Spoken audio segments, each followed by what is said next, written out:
Capítulo 6. Sexta-feira à noite. Dia de namorar em Miami. E acredite se quiser, noite de namorar para Dexter. Por mais estranho que pareça, encontrei alguém. O quê? Você pergunta. Dexter dando duro em debutantes damas? Sexo entre os não mortos? Será que a minha necessidade de imitar a vida chegou ao ponto de fingir o orgasmo? Fique frio. Sexo nunca entrou na história. Após anos de horrível constrangimento, desajeitamento e embaraço tentando parecer normal, consegui finalmente fisgar a namorada ideal. Rita era quase tão perturbada quanto eu. Casou cedo demais. Passou 10 anos se esforçando para que desse certo. Teve 2 filhos. Seu sedutor marido tinha pequenos problemas. Primeiro, a bebida. Depois a heroína. E acredite se quiser, finalmente o crack. Batia nela, animal, quebrava os móveis, berrava e jogava coisas, fazia ameaças, depois a violentou, a contagiou com algumas doenças horrorosas do lugar onde fumava crack. Tudo isso seguido e Rita aguentando. Trabalhava, internou-se 2 vezes em clínicas de recuperação, até que uma noite ele foi atrás das crianças e Rita finalmente desistiu. Claro que agora o rosto dela estava direito. Todos os dias os médicos de Miami veem braços e costelas quebrados. Rita era bastante apresentável, como o monstro queria. Veio o divórcio. O animal foi preso. E aí? Ah, os mistérios da mente humana. Sabe-se lá por quê e como a querida Rita resolveu namorar de novo. Tinha certeza de que era a coisa certa a fazer. Mas devido às constantes surras dadas pelo homem que ela amava, perdeu todo o interesse por sexo. Queria, talvez, só uma companhia masculina por um tempo. Procurava o cara certo, sensível, gentil e que aceitasse esperar. Claro que procurou muito. Estava buscando um homem imaginário, mais interessado em alguém para conversar e ir ao cinema do que para fazer sexo, porque ela simplesmente não estava preparada para isso. Eu disse homem imaginário? Bom, porque homens reais não são assim. A maioria das mulheres sabe disso. Depois de 2 filhos e um divórcio, a coitada da Rita tinha casado cedo e mal demais. E foi duro aprender essa lição. Como subproduto da recuperação do casamento horroroso, em vez de concluir que todos os homens são animais, ela ficou com essa linda imagem romântica de um perfeito cavalheiro que iria esperar indefinidamente até ela se abrir lentamente como uma flor. Bom, francamente, talvez um homem assim possa ter existido na Inglaterra vitoriana, quando havia um bordel em cada esquina para liberar a pressão ejaculatória em meio às floreadas declarações de amor sem discussões. Mas que eu saiba, isso não ocorre em Miami do século XXI. Mas eu consegui imitar tudo isso perfeitamente. E queria mesmo. Não tinha interesse em relações sexuais. Queria um disfarce, e Rita era exatamente o que eu procurava. Ela era, como eu disse, muito apresentável. Pequena, esperta e impetuosa. Um corpo esguio e atlético, cabelos loiros, curtos e olhos azuis. Era fanática por exercícios físicos e passava todas as horas livres correndo, andando de bicicleta e tal. Na verdade, transpirar era uma de nossas atividades preferidas. Percorremos de bicicleta ao Parque Nacional de Everglades. Fizemos corridas de 5 quilômetros e até levantamos peso juntos. Mas o melhor eram os 2 filhos dela. Astor tinha 8 anos e Cody, 5, e eram muito sossegados. Tinham de ser, claro, crianças cujos pais estão sempre tentando matar o outro com os móveis tendem a ser retraídas, como qualquer criança criada num clima violento. Mas às vezes podem se curar. Basta ver o meu caso. Quando criança, aguentei horrores sem nome jamais vistos. Mesmo assim, eis-me aqui, um cidadão útil, um pilar da comunidade. Gosto delas. Elas são importantes para mim. Têm valor. Para ser franco, não entendo isso. Eu sinceramente não me importaria se todas as pessoas do mundo morressem de repente, com provável exceção de mim e talvez de Débora. Os outros têm menos importância para mim do que móveis de jardim.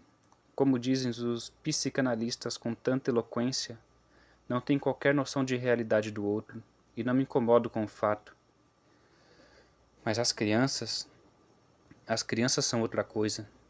Eu estava namorando a Rita há quase 1 ano e meio, e nesse período, lenta e deliberadamente, conquistei Astor e Cody.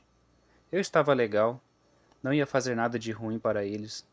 Lembrava a data de seus aniversários, os dias de boletim da escola, das férias. Podia entrar na casa deles e não fazer nada. Era de confiança. É irônico mesmo, mas é verdade. Eu, o único homem em quem eles podiam realmente confiar. Rita achava que isso fazia parte da minha longa e lenta corte. Mostrar para ela que as crianças gostavam de mim, e quem sabe. Mas na verdade, os dois eram mais importantes para mim do que a própria Rita. Talvez já fosse tarde demais, mas eu não queria vê-las crescer para ficarem iguais a mim. Nessa sexta-noite, Astor atendeu a porta. Estava com a camiseta aqui até abaixo do joelho com a inscrição Ratos de Tapete. Os cabelos ruivos estavam presos em Marias Chiquinhas, e seu pequeno rosto parado não tinha qualquer expressão. Olá, Dexter, disse, do jeito calmo demais. Para ela, 2 palavras eram um longo papo. Boa tarde, bela jovem, saudei-a com a minha voz de Lord Mountbatten. Posso observar que você está muito linda essa noite? Certo, disse ela, mantendo a porta aberta. Ele chegou, disse por cima do ombro, para a escuridão em volta do sofá. Passei por ela. Cold estava atrás, como se a protegesse, por precaução. Cold, eu disse, entregando um pacote de biscoito Necco. Ele pegou sem tirar os olhos de mim e abaixou a mão sem olhar o presente. Só ia abri-lo depois que eu fosse embora e dividiria com a irmã. Dexter? Perguntou Rita da outra sala. Cheguei. Você não pode educar essas crianças?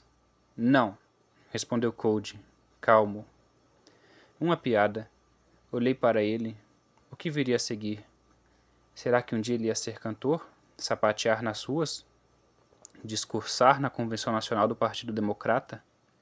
Rita apareceu, agitada, colocando um brinco de argola na orelha. Pensando bem, ela estava provocante à beça.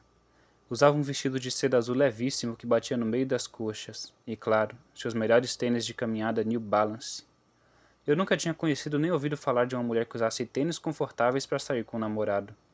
Aquela criatura encantadora. Olá, lindão, disse ela. Vou falar com a babá e aí podemos sair. Foi para a cozinha, onde deu recomendações para uma vizinha adolescente que ficava com as crianças para ela.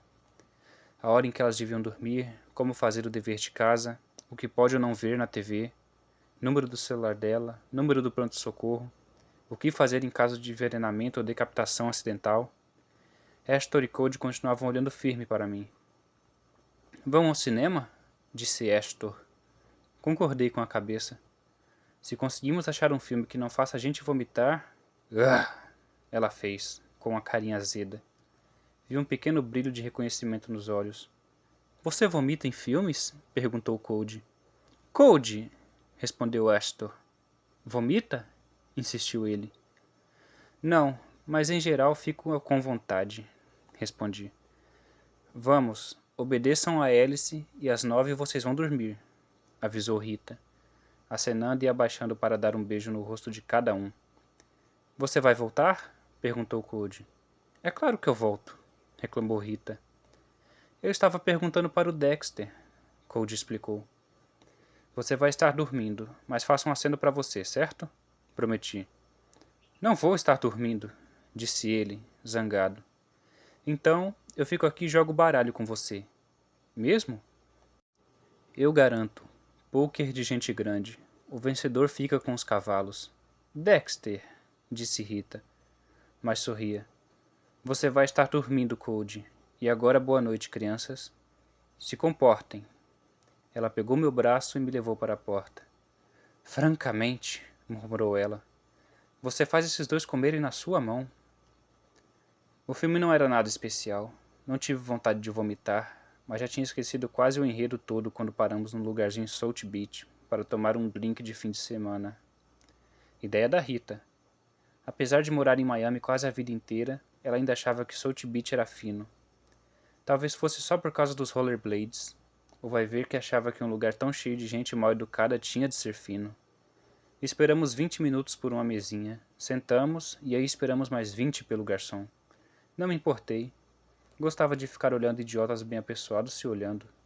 Um grande esporte para observadores. Depois, andamos pelo Ocean Boulevard, falando abobrinhas. a arte na qual sou insuperável. Estava uma linda noite. Uma esquina, não tinha a lua cheia de algumas noites de antes, quando eu tinha pegado o padre Donovan. Voltamos de carro para a casa de Rita em South Miami, após a nossa saída padrão, e passamos pelo cruzamento de uma das regiões menos saudáveis de Coconut Grove. Uma luz vermelha piscando chamou minha atenção e olhei a rua lateral. Cena de crime. A fita amarela já estava isolando a área e vários carros de rádio patrulha estavam estacionados, paralelos. Ele de novo, pensei, e sem perceber eu estava entrando com o carro na rua do crime. Aonde vamos? Perguntou Rita, como era de se esperar. Eu só vou ver se eles precisam de mim. Você não tem um bip? Dei-me o melhor sorriso de sexta-noite. Nem sempre eles sabem que precisam de mim. Eu podia ter parado de qualquer jeito, só para exibir Rita. A maior finalidade de usar um disfarce é ser visto com ele. Mas na verdade, a pequena e irresistível voz choramingando no meu ouvido faria com que eu parasse de qualquer jeito. Ele de novo. E eu tinha de ver o que ele tinha feito. Deixei Rita no carro e corri para lá. O sacana não tinha feito nada de bom, mais uma vez. Era o mesmo conjunto de pedaços de corpo cuidadosamente embrulhados. Angel, sem parentesco, estava inclinado quase na mesma posição em que o deixei na cena anterior. Richard deu uma puta, xingou ele, quando me aproximei. Eu não, garanto, brinquei.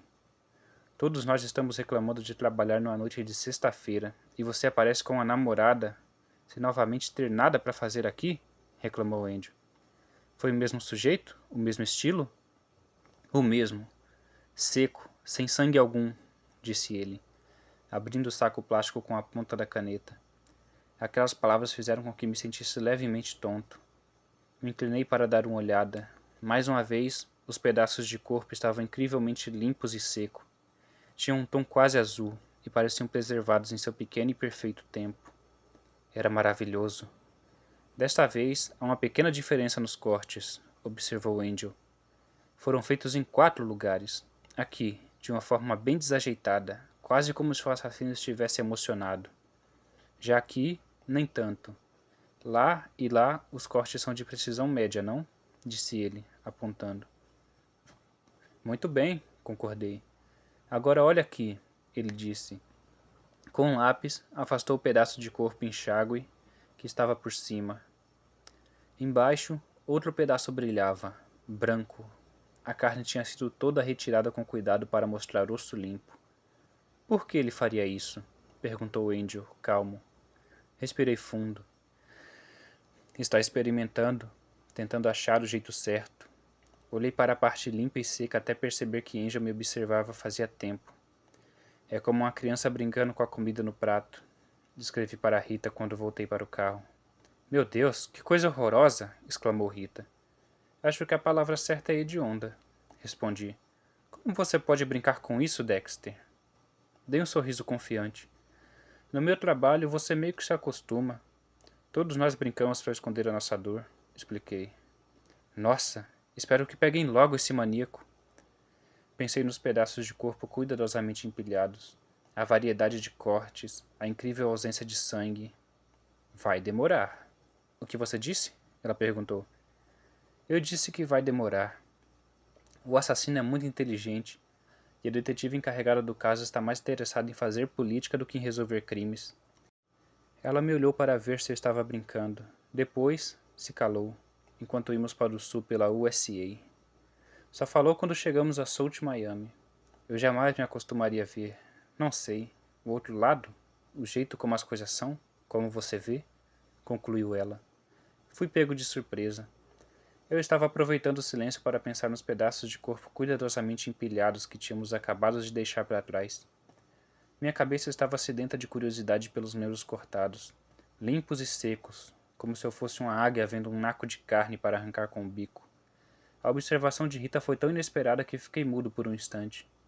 O que você quer dizer? Perguntei. Ela franziu o senho. Eu não sei direito, é só que nós todos achamos que as coisas são de um jeito, são como devem ser. E aí elas nunca são, são sempre mais, não sei, mais sombrias? Mais humanas, como isso. Acho que, claro, o detetive quer pegar o assassino. É para isso que servem os detetives, não? Mas nunca pensei que pudesse haver política envolvida com o assassinato. Existe praticamente em tudo, observei. Virei na rua dela e parei na frente da casa limpa, igual às demais. Mas e você? Disse ela, sem parecer notar onde estávamos ou o que eu tinha dito. Você começa num ponto onde a maioria das pessoas jamais terminaria. Não sou tão profundo, Rita, ironizei, estacionando o carro. É como se houvesse duas maneiras de ver as coisas a que nós fingimos que é e que realmente é. Você sabe disso e faz como se fosse um jogo. Eu não tinha a menor ideia do que ela estava querendo dizer. Na verdade, tinha desistido de entender. E enquanto ela falava, fiquei pensando naquele novo assassinato, na limpeza da carne, na qualidade improvisada dos cortes, na ausência absoluta de respingos de sangue. Dexter, ela chamou, pôs a mão no meu braço. Dei um beijo nela. Não sei qual dos dois ficou mais surpreso, mas foi realmente uma coisa planejada. E certamente não por causa do perfume dela. Mas apertei a minha boca na dela e fiquei assim por um longo instante. Ela se afastou. Não, eu... Dexter! Certo, falei, ainda chocado com o que tinha feito. Acho que eu não quero. Não estou preparada para... Droga, Dexter! Ela soltou o cinto de segurança, abriu a porta e correu para casa. Ah, meu Deus, o que eu fiz agora? Pensei. Sabia que devia estar pensando nisso e talvez desapontado por ter acabado de destruir meu disfarce após 1 ano e meio de dura encenação. Mas só conseguia pensar naquela pilha de pedaços de corpo, sem sangue,